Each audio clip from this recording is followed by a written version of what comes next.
Care എന്ന കമ്പനിയിൽ നിന്ന് ഹെൽത്ത് ഇൻഷുറൻസ് എടുക്കുന്നവർക്ക് ഒരു വാർണിംഗ് ആയിട്ടാണ് ഞാൻ ഈ റീൽസ് ഇടുന്നത്. കഴിഞ്ഞ 10 ദിവസത്തിനിടയ്ക്ക് എൻ്റെ മോളിനെ 2 വയസ്സായ മോളിനെ 2 തവണ ഹോസ്പിറ്റലിൽ അഡ്മിറ്റ് ചെയ്തു. അതിൽ ആദ്യത്തെ തവണ എന്ന് പറഞ്ഞു കഴിഞ്ഞാൽ ഒരു അൺനോൺ ബൈറ്റ്, അതായത് പാമ്പ് അങ്ങനെ എന്തോ മറ്റോ കടിച്ചിട്ട് ഹോസ്പിറ്റലിൽ അഡ്മിറ്റ് ആവേണ്ടി വന്നു. അതിൽ 24 hours ICUവിൽ അഡ്മിറ്റായി.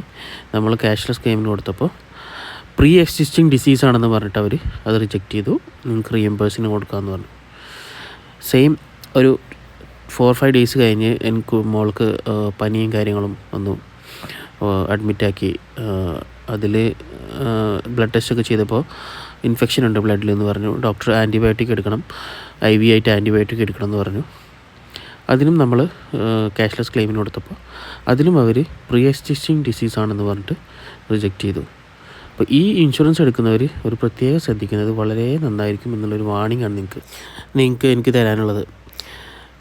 നമ്മൾ 10-15,000 രൂപ കൊടുത്ത് ഇൻഷുറൻസും കാര്യങ്ങളൊക്കെ എടുത്തു വെച്ച് നമുക്കൊരാവശ്യം വരുമ്പോൾ ക്യാഷ്ലെസ് ഇൻഷുറൻസ് കിട്ടാതെ നമ്മൾ ഹോസ്പിറ്റൽ ബില്ലടക്കാൻ പിന്നെയും തണ്ടേണ്ടി വരുന്നൊരവസ്ഥയാണ് ഇപ്പോൾ നമുക്കുള്ളത്. അപ്പോൾ എനിക്ക് പറയാനുള്ളത്, ഈ ഇൻഷുറൻസ് ഇപ്പോൾ നിലവിലെടുത്തിട്ടുള്ളവരും പുതിയതായിട്ട് എടുക്കാൻ പോകുന്നവരും ഒരു 2 വട്ടം ചിന്തിക്കുക. നിലവിലെടുത്തിട്ടുള്ളവർ അത് റിന്യൂ ചെയ്യുമ്പോൾ ഒരു 2 വട്ടവും ചിന്തിക്കുക.